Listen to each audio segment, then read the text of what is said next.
Aujourd'hui, je fais cette vidéo avec beaucoup d'émotions. C'est un sujet personnel par rapport à mon pays et c'est dur pour moi d'en parler.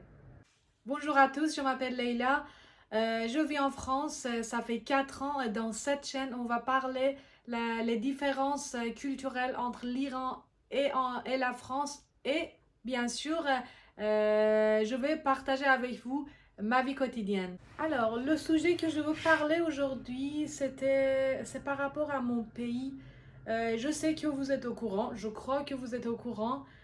Tout le monde est au courant. En fait, il y a quelques mois, pendant 2 semaines, on n'avait aucune nouvelle de nos parents, de la famille, rien du tout.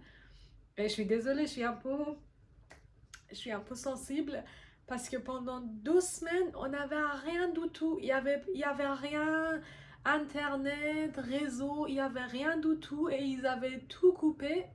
Et, et moi, je savais pas quoi faire. Moi, je suis désolée, franchement, je suis désolée là, je suis un peu.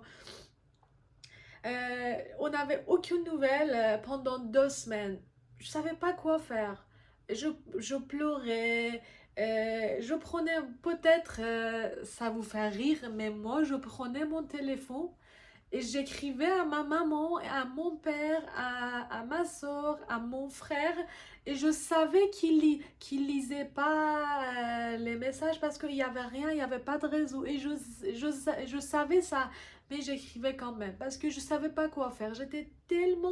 Euh, j'étais tellement faible à ce moment-là et je ne savais pas quoi faire. Et là maintenant, il y a 3 mois qu'il y a une guerre chez nous. Là maintenant, ça s'est calmé un petit peu.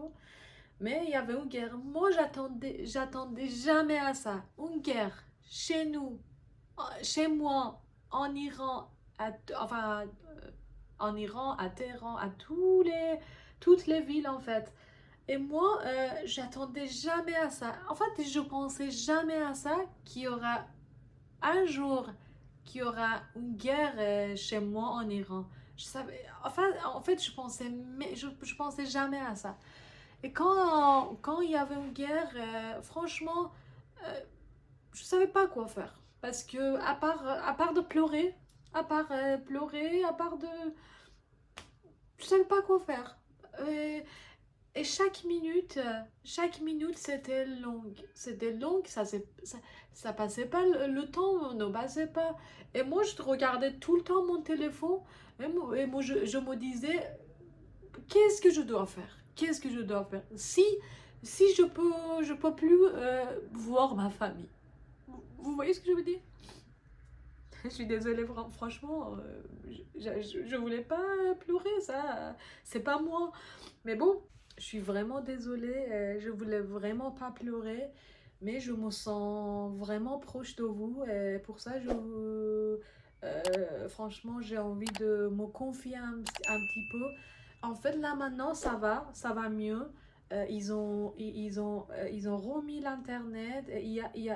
Pas pour toutes les personnes, mais heureusement, il y a la plupart des gens qui ont l'internet. Je peux parler avec ma famille, heureusement, c'est le plus important.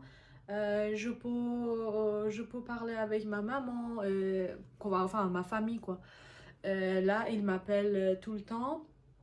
Mais, mais la situation, ça, c'est pas encore stable. La situation, c'est encore compliqué, c'est encore dur. Et moi, normalement, en mai, chaque année, en mai, moi, je partais en Iran. Mais là, cette année, je pouvais pas parce que je pouvais pas prendre risque. Du coup, je suis restée ici. Et mes parents me disaient aussi, Neyla, ne viens pas, s'il te plaît. Ici, la situation n'est pas bonne. Du coup, il faut pas prendre risque. Et moi, je m'en fous. Moi, franchement, je voulais être avec eux parce que je, je voulais pas les laisser tout seuls. Vous voyez ce que je veux dire? Là, franchement, je pense toujours au peuple en Iran. Je vis chaque instant en pensant à eux. Pour moi, ils sont vraiment les gens très courageux. Je suis vraiment désolée, je voulais pas pleurer, mais j'ai pas pu retenir mes larmes. Et ils sont venus sans que je puisse les contrôler. Et en fait, je me sens tellement proche de vous que j'ai envie de partager mes émotions avec vous. Et tout d'un coup, j'ai pleuré. Bref, je suis désolée parce que ça m'a fait penser au jour où ma maman m'a appelé après 2 semaines qu'on n'avait aucune nouvelle, aucune, vraiment aucune, hein, aucune nouvelle, même en direct, ils ne pouvaient pas nous appeler. Quand je vous dis rien du tout, j'abuse pas, il n'y avait rien du tout pendant 2 semaines. Et moi, j'oublie pas ça, le jour où j'étais au travail, je regardais tout le temps mon téléphone. Et tout d'un coup, je vois un numéro bizarre sur mon téléphone. Et là, je réponds, je vois ma soeur. Et et pareil, j'ai pas pu retenir les larmes et je pleurais tout le temps. Elle aussi, ma maman en même temps. Et elle disait juste, on va bien, ne t'inquiète pas. On savait que tu étais tellement inquiète pour nous, mais bon, t'inquiète, on va bien, ça va aller. Ne t'inquiète pas, voilà. Parce qu'ils savaient ici qu'on est vraiment pas bien. Du coup, et oh, là-bas, la même chose. Non, je vais vous dire que c'était vraiment dur et compliqué et moi, j'attendais jamais à ça. Et enfin, et à la fin, je vais dire que franchement, la vie est belle, mais elle est dure. Elle est dure quand même. Mais voilà.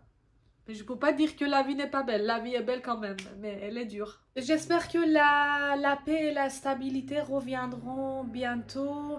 Vraiment, merci de m'avoir écouté. Là, je suis un peu calme. Voilà, parce que franchement, j'avais envie de parler. Euh, Merci de m'avoir écouté. Je suis vraiment désolée si vous ai dérangé. C'était jamais mon intention. Je voulais juste parler avec vous, me confier un petit peu avec vous. Mais merci beaucoup en tout cas de m'avoir écouté et je vous dis à très bientôt et je vous adore. Vraiment, je vous adore.